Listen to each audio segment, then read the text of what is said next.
Go record. All right, I'm recording. Hey, Adam. How you feeling?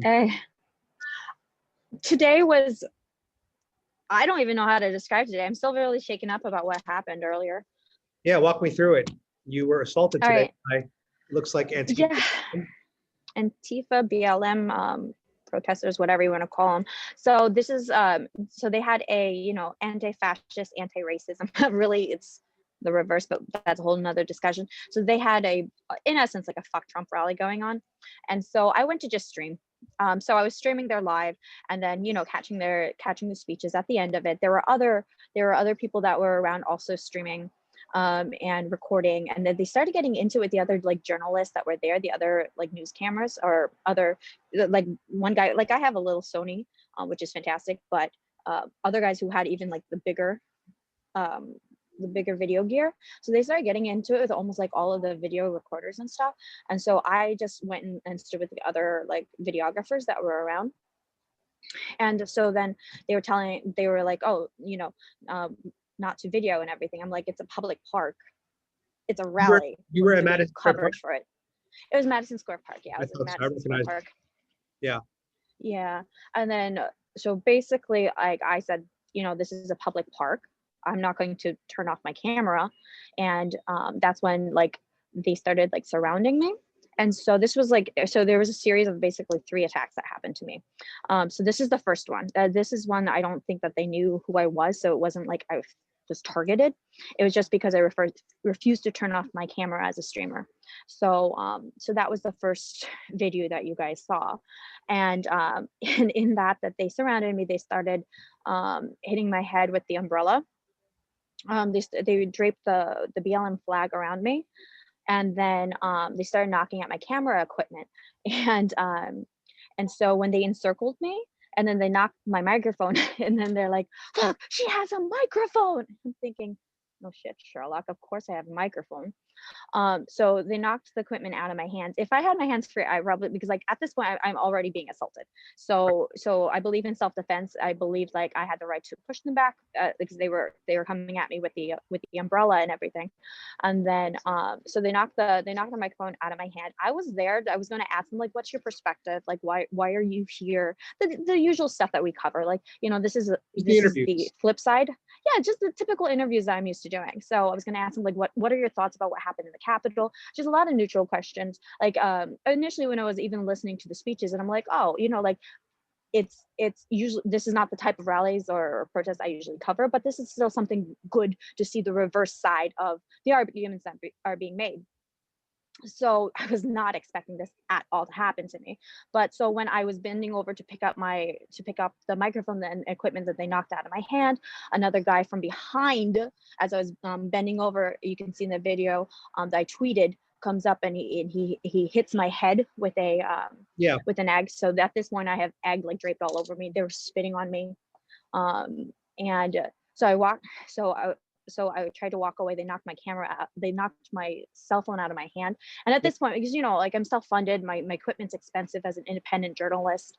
And I'm already at that point when they knocked my cell phone out of my hand, I'm like, okay, I need to get out of here because like they're going to ruin my equipment. And then so I tried to get out. And then so you can, I tweeted other footage of that people caught from across from the dog park, and you can hear me screaming, saying, get off me, get off of me. Mm-hmm. And it was like a 20-on-1 thing. Yep. So I tried to get away. And then when I was on the opposite side of the park, and he seemed pretty neutral.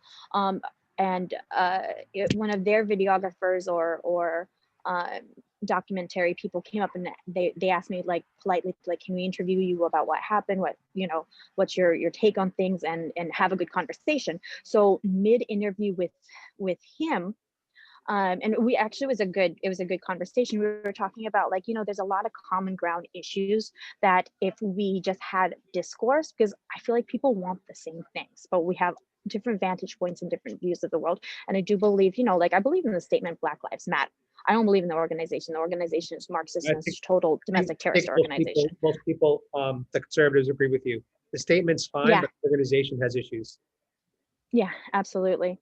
And so we were having this good discussion, and the next thing I hear is watch out. I turn around and then somebody's like holding a can. My first thought was like, is this mace or whatever? So I dive behind the videographer, and I'm like, what are you doing? What are you doing? Man, I screamed like a little bitch, actually. I was like, oh, that's embarrassing. But yeah, I thought it was mace at first, but it was actually just silly string. But then I hear the crowd in the back start yelling like, that's Tara, she's the Polish American Brotherhood. And that's when the mob like came after me. Oh, so And originally so they thought you were just pressed. They didn't want you there, but then it yeah, turned to yeah. they knew who you were. Then they knew who I was, and they started yelling, that's Tara, the Polish So American that's when Brotherhood. it escalated.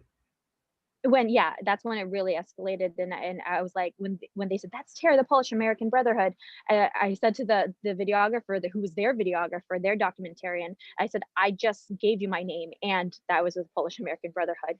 But so that's that. and then actually, fortunately, there's one man, only one man jumps in to protect me. He was walking, he's my new friend. He was walking to go get breakfast, and he saw the crowd coming at me and everything. And it's one female against a lot of guys in the crowd and everything. And then it's funny because like they were saying, beat her up. The guys were like, oh, I'm gonna beat the shit out of you. I'm like, aren't you like somehow like supposed to be like protesting for like women's rights, but you're advocating beating me up? I never got physical with anybody. Like I had the right to defend myself, and since my hands were full with my camera equipment, But I can the even thing is, even in that situation when you're outnumbered 50-1, defending I yourself, mean I think that could have just escalated it worse for you. So yeah, probably. Like I didn't stand a chance, even if I decided to like defend. I had the right to physically defend myself back, but I didn't. And so he was trying to shield me as they were coming at me. And then you can see in one of the tweets, a guy comes up and he hits me with a skateboard. And yeah, so he came up and he hit me with the skateboard. And so I like you saw me like go back to him. I was like, don't touch me. I didn't want to say fuck around and find out, but I knew if I did that the beginning part, they would definitely find me out.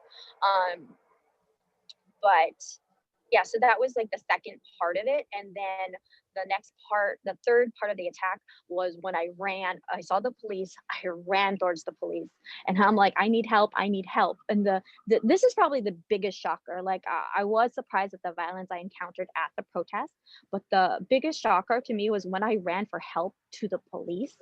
And I said, this crowd's after me. I need help. They're assaulting me. Like, I need help. The police officer says to me, stay 6 feet away from me. Yeah, the police officer was more concerned about social distancing. I don't think they were. I don't think they were. I think that they're told to stand down. They're told to protect and defend or ignore. They were not there to protect me, that's for sure. Yeah. So when I ran up to the police and I said I need help, they told me to stay 6 feet away. So I'm like, I tried to jump in the center of where the cops were at, and then they were telling me to get away. And then they actually rode their bikes further away from me. And I'm like, I'm trying to stay by the police and everything because I did go out there by myself. Fortunately, the one guy that was defending me from the crowd earlier, he showed up back and everything, and he was trying to defend me again. And then you could see like again from the coverage there that like literally right in front of the police, they continued to assault me. They put some like dirty diaper or whatever around me, and they're like, oh, she's a Nazi. She's part of the Polish American Brotherhood. When I heard that, I was just like, okay, we don't recognize the oxymoron and what was just said there. Okay, I don't have time to give you a history lesson about what Nazis did to Poland. But like everyone was chasing after me at this. The thing is, they say that about Ben Shapiro too now. Like they call him a Nazi. Mm-hmm. It's like when he wears a yarmulke and he's very Jewish. And I find them being violent against you and trying to silence you. That to me is the Nazi behavior. Yeah, they're like, get her. She's a Trump supporter. I'm like, because like when I was trying to talk to the crowd earlier, they're like, oh, are you a Republican? And I'm like, actually, I'm still a registered Democrat. So y'all, like I say, like I walked away from the party and everything, but I'm still a registered Democrat. I voted for Sanders in the Florida primaries and stuff. And it's not like I wouldn't vote for a Democratic candidate in the future. I don't care about Democrat or Republican or anything. I know where my values are, and I know that Trump's the right guy. And so I assess on the character completely. And that's why I'm a Trump supporter. I don't call myself a Republican. I don't call myself a Democrat. We've gone so left wing, but I am in shock of what I experienced today, because I came there as an observer. I was live streaming there. And if anything, like like at first when I was listening to their speeches, I was like, oh, okay, they're saying some good stuff. It sounds good. It's a food drive. Supposedly it was a food drive, but you could see that, like, how quickly as soon as they identified me as a Trump supporter, they came at me violently, trying to. Oh, and then another guy was like tossing water at me. Like, you don't know if it's acid. I'm like, there go my beauty queen days if they toss acid at me. And so that was actually a fear of mine when he was throwing, or whatever kind of liquid. But he was trying to throw liquid at me. They were spitting at me. It was horrible and violent. And I hope other people don't encounter and experience what I did today, I had today. I mean, I had every right to be at that park and to be streaming. But that's what scares me, is like, I think what you experienced today is what's going to be happening now. Yeah. And those people today should be in jail, because multiple people assaulted you, multiple, on camera. It was the whole that whole crowd, and then they're persecuting everybody who stormed into the Capitol. I wasn't one that stormed into the Capitol. I don't necessarily agree with the actions of storming into a federal building like that. I understand why it happened, but like, you're telling, like, they're looking to make examples of people who went into the Capitol, when over 150 federal buildings during the BLM and Antifa riots were damaged, property damage in the billions. And this one action that involved patriots, there were 85 arrests that occurred yesterday. They're really coming in after every single person that was there. And do you think that they're going to ever come after anybody who assaulted me today? I was right in front of the police, begging the police for help. And they told me the police told me to stand away from them 6 feet. And when I tried to still stand behind their lines, they rode their bikes further away from me. Like, that's infuriating. That's infuriating. So two things. I remember I woke up today late and I saw your video on YouTube, and I remember watching it, and it was like a 13-minute video. So it was pretty long for I guess for a YouTube video. And then I went back to watch it again this afternoon, and 6 minutes were removed, which I find they censored me. It's one of the weirdest censorship things I've seen before, because it's not like they deleted your whole video. They literally said up to this point is unacceptable, and then this point's okay. So now, and the funny thing is that the part that they took away was just the part of me running away from the mob, asking for help from the police. That's the part that they removed. They don't want to be painting BLM in this kind of light of what they're attacking a POC girl. Yeah, it looks scary. And then my last question for you is, how do you think they found you at the rally? How do you think they identified you? I was live streaming, and I'm sure, like, some of the actions that I've had in the past in being vocal with exercising my First Amendment rights, I've probably, pissed a couple people off with the things I have said and expressed, how I've expressed myself. So quite possibly they were, maybe watching my live stream from it. But I mean, you could see I was just basically like getting coverage of what was going on. I had some comments as I was watching and everything, but at the same time, it's my channel. I can say what I want, but I wasn't there as an agitator. I was there observing. I was streaming everything, like, just raw and straight. Wow, that's crazy. Do you think you're going to go live stream for a while, or are you going to take a break on that? Because it seems to be that someone's watching you. I will continue to be vocal, and nobody's going to shut me up. We know this. Yeah, I know. I just figured I'd ask. All right, you're in safe hands right now, right? Yeah. I'm safe. I'm safe over in Long Island. So I'll catch you later, Adam. Bye. Good. Bye.